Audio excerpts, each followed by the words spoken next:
Salam əziz ağsaqqallarımız, möhtərəm ağbürsəklərimiz. Mən sizin hüquqlarınızın müdafiəçisi, hər zaman haqqın yanında duran hüquqşünasızam.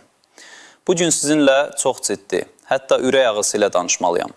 Zəhmət olmasa nə dediklərimə diqqətlə qulaq asın. Çünki bu, hər birimizin gələcəyinə birbaşa təsir edə bilər.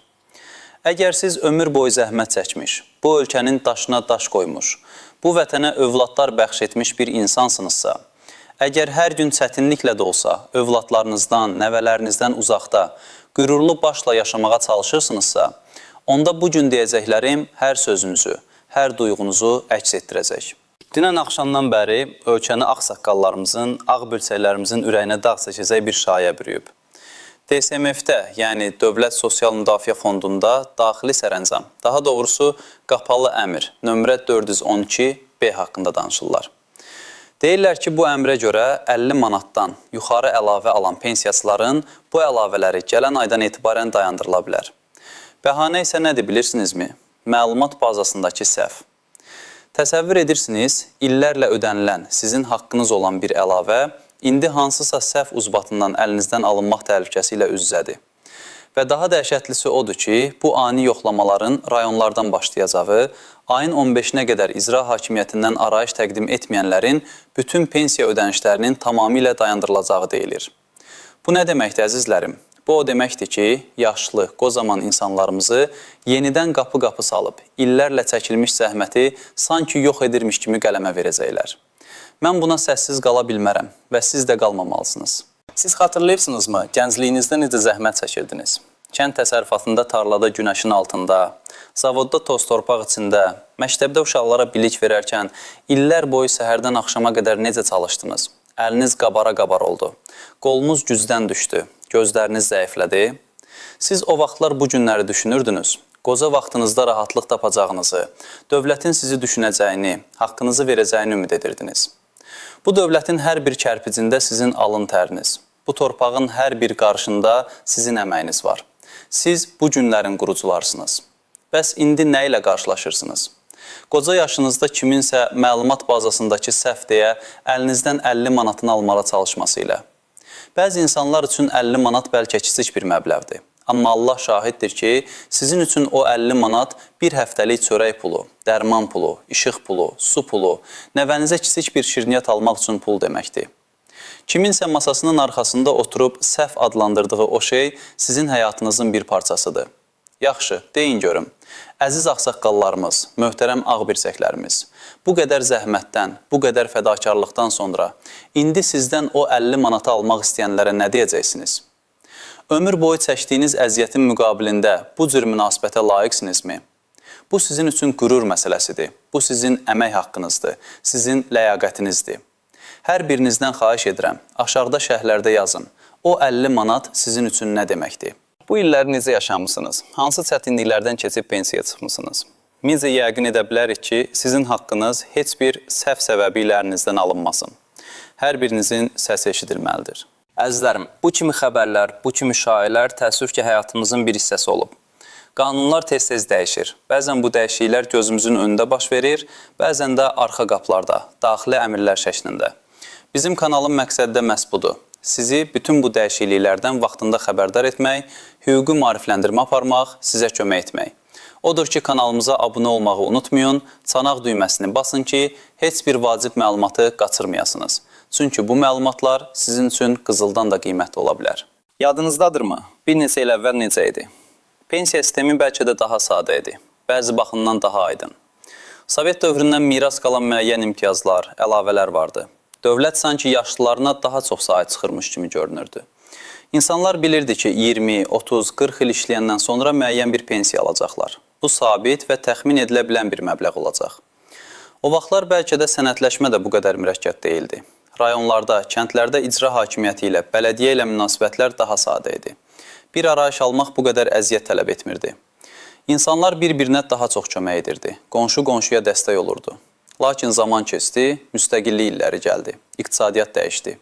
Sistemlər Avropa standartlarına uyğunlaşdırılmağa başlandı. Amma nədənsə bu uyğunlaşma hər zaman bizim ağsaqqallarımızın, ağbirçəklərimizin əleyhinə işləyir. İndi nə baş verir? Hər il pensiya sistemində hansısa islahatlar aparılır. Bu Bu islahatların əsas məqsədi isə təəssüf ki, bəzən dövlət büdcəsinə qənaət etmək olur. Bu qənaət isə kimin hesabına olur? Əlbəttə ki, ən zəif təbəqənin, bizim pensiyaçılarımızın hesabına. Məlumat bazasındakı səhv bəhanəsi altında deyəsən yenə büdcədəki boşluqları doldurmaq istəyirlər. Bu o deməkdir ki, bir qrup məmur masasının arxasında oturub sizlərin illərlə çəkdiyi zəhmətin bəhrəsini kəsməyə çalışır. Onlar bəlkə də bilmirlər ki, o 50 manatla hansı ailələrin bu gün evinə çörək gedir, hansı ağsaqqalın dərman pulu ödəndir, hansı ağbirçəyin nəvəsinə alınan o cüzi hədiyyədir. Bu sadəcə bürokratik bir əməliyyat deyil, bu insan taleyidir, bu vicdan məsələsidir. Bəs kimlər risk altındadır? Əlbəttə ki, ilk növbədə o 50 manatdan yuxarı əlavə alan pensiyaçılar. Amma təhsil onlar deyil. Rayonlarda, kəndlərdə yaşayan, Bakıdan, Rusiyadan, Türkiyədən övladlarından uzaq olan, onların göndərdiyi cüzi pullara və öz pensiyalarına ümid bəsləyən ağsaqqallarımız, ağbirçəklərimiz ən böyük risk altındadır. Onlar üçün ayın 15-nə qədər icra hakimiyyətindən arayış almaq bəzən bir dağ aşmaq kimidir. Nəqliyyat problemi, sağlamlıq problemləri, məlumat əlçatanlığının azlığı, bütün bunlar onların vəziyyətini daha da ağırlaşdırır. Təsəvvür edin, Nənə Ayşəni, Lerik dağlarının bir kəndində yaşayan, 75 yaşlı, 50 il kolxozda çalışmış, 7 uşaq böyütmüş bu qadını. Onun uşaqları Rusiya küçələrində zəhmət çəkir, hər ay ona cüzi də olsa pul göndərirlər.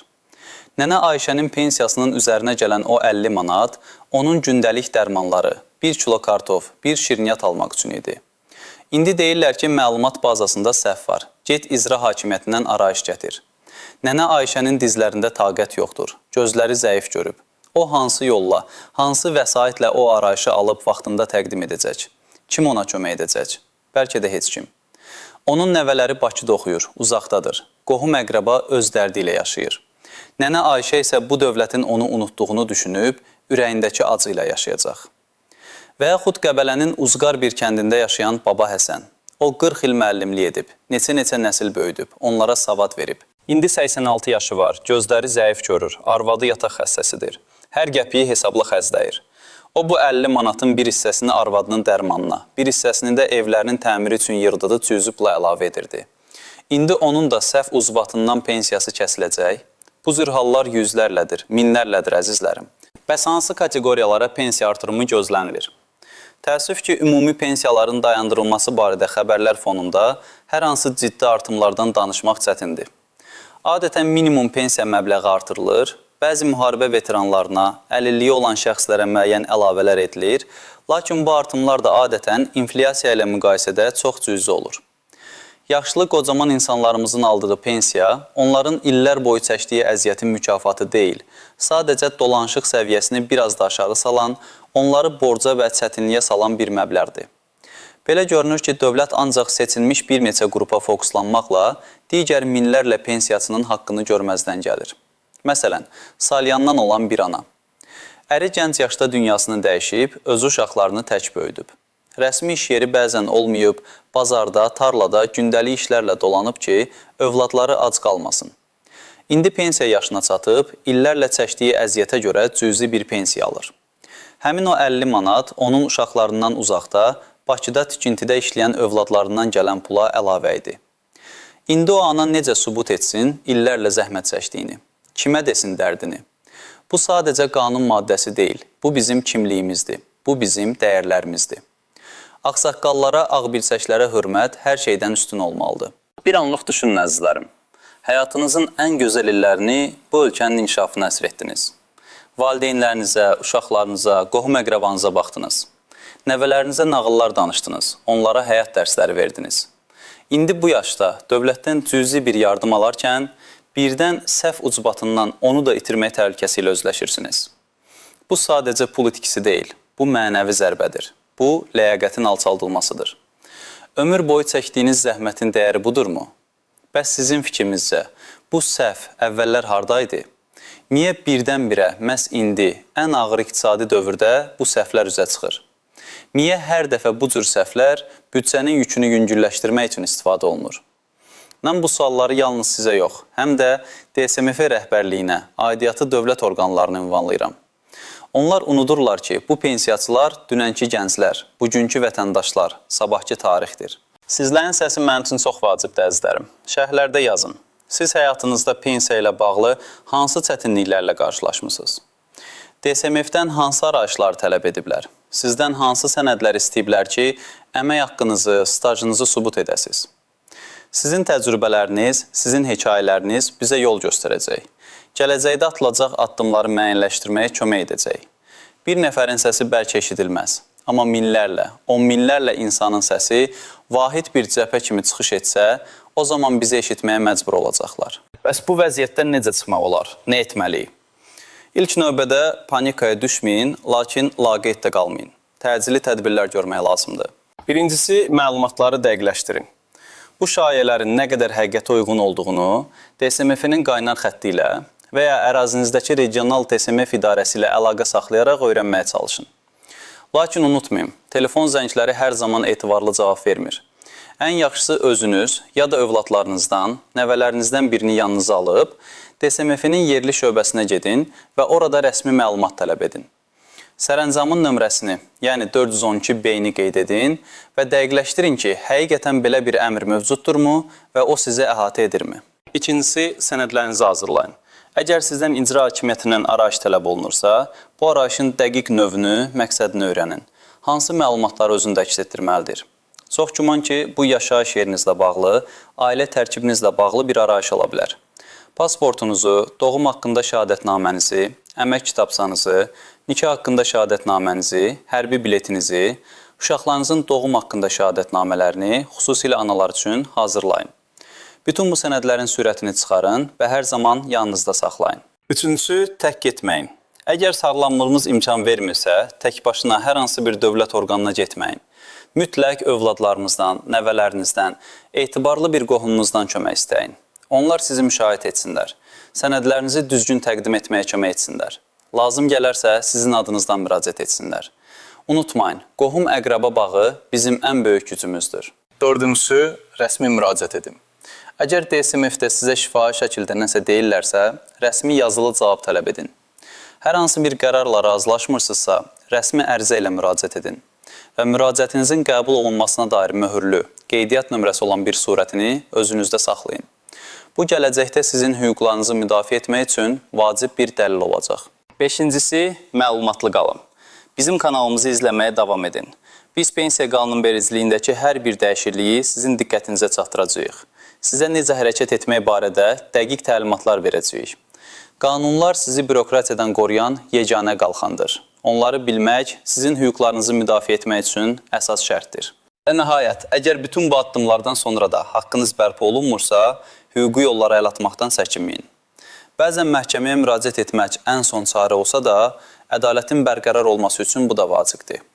Mən bu yolda hər zaman sizinlə birgə addımlamağa hazıram. Əziz ağsaqqallarımız, möhtərəm ağbirçəklərimiz, bugünkü məlumatlar ürəyimizi ağrıtsa da biz sınmamalıyıq, ruhdan düşməməliyik.